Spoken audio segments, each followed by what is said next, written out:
Several years ago, I was having dinner with some of my friends, almost immediately after Trump was elected in 2016. Washington was still in a haze and people couldn't quite believe what had happened. We did, however, have enough data to see some pretty profound shifts in the American electorate. And someone asked the table what strategy that they would pursue to make sure the GOP won every election going forward.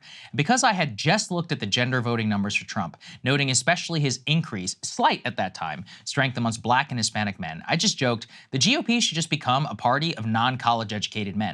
Over the years, I'm reminded more and more of that comment because so much data is now showing that genuinely might be the best long-term strategy they have, not just for the GOP, but really for right-wing movements across the world.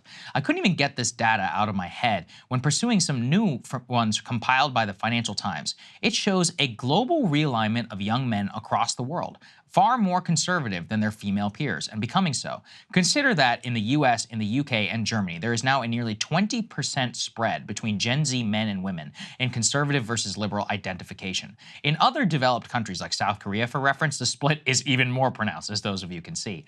Data not included in the chart, though, shows that the same holds true in places like Poland, Tunisia, and China. So in other words, it's a global trend encompassing the West and the East.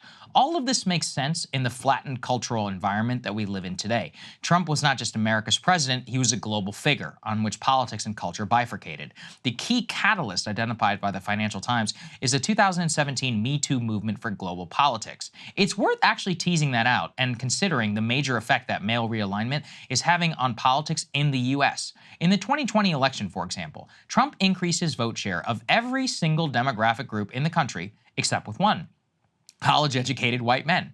He won much larger percentages of votes with Latino men and Black men. So much so, he was actually able to switch large swaths of counties in South Texas and, of course, turn the tide in Florida.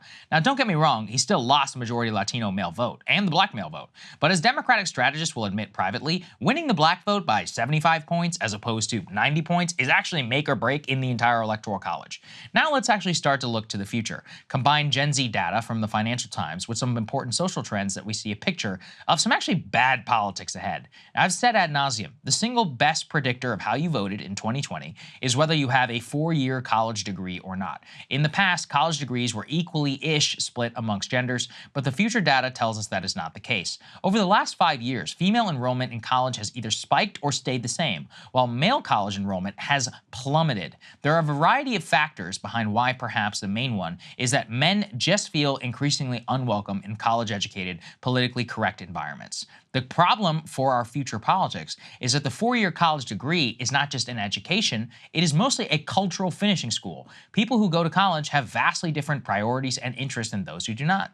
Neither is better, it's just different. As female college enrollment is now trending in the direction of a 2-to-1 ratio, you can see how this is going to split electorally.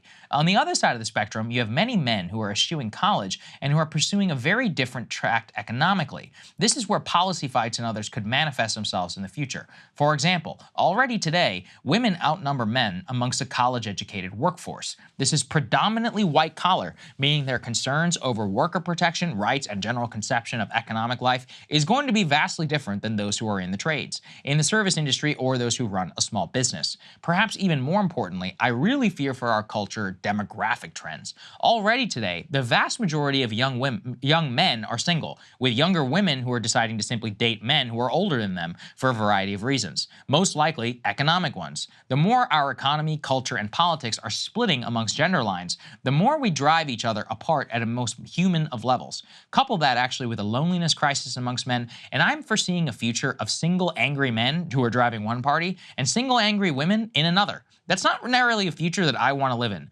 More and more, though, it seems to be very likely. I'm curious what you think, Krystal. What's shocking to me is that Hey guys, obviously I had a lot of thoughts on what Saagar had to say there. So if you want to see my thoughts on this monologue and every other Saagar monologue, make sure you subscribe at breakingpoints.com.